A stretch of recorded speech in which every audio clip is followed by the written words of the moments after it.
কর্তব্যরত অবস্থায় দুর্ঘটনার খবর শুনে উদ্ধারে গিয়ে দেখলেন নিজের সন্তানের নিথর দেহ। আমার বাবার মাথা এক জায়গায়, মস্তক আর এক জায়গায় ছিন্ন ভিন্ন। সাদা কাপড়ে ঢাকা শিশুটির মুখ উন্মোচন করতেই থমকে যায় কনস্টেবল শামসুল হকের পুরো পৃথিবী। আমি দরজা ছেলের কাছে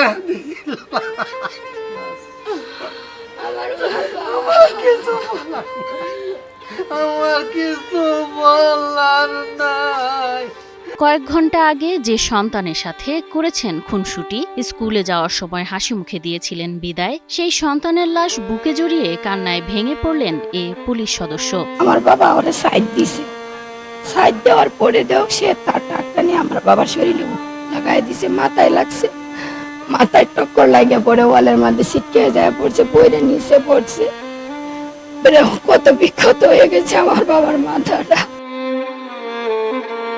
প্রতিদিন যে ওয়্যারলেসে আসে অন্যদের দুর্ঘটনার সংবাদ, সেই ওয়্যারলেসে কখনো নিজের ছেলের মৃত্যুর খবর শুনতে হবে তা যেন কল্পনাও করেননি তিনি।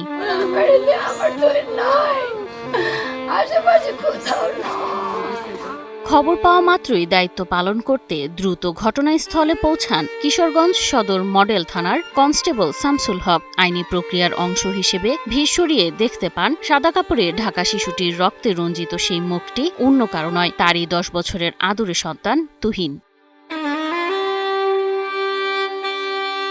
ভাগ্যের কি নির্মম পরিহাস! কয়েক ঘন্টা আগেও যে সন্তান বাবাকে হাসি মুখে বিদায় জানিয়ে স্কুলে গিয়েছিল, সেই সন্তানের লাশই আজ ডিউটির পোশাকে কোলে তুলতে হলো বাবাকে।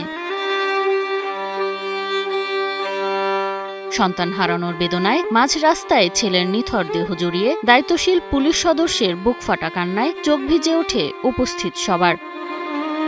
একটি বেপরোয়া ট্রাক কেড়ে নিল একটি জীবন। সন্তান হারা হলেন নেত্রকোনা সদর উপজেলার কসবা গ্রামের শামসুল হক। উক্ত ঘটনায় পুরো পরিবারে নেমে এলো শোকের ছায়া। ঘাতক ট্রাক চালকের দৃষ্টান্তমূলক শাস্তি দাবি করেন তারা। বাংলাদেশ সরকার যেন এর বিচার করে, আমি এটাই চাই।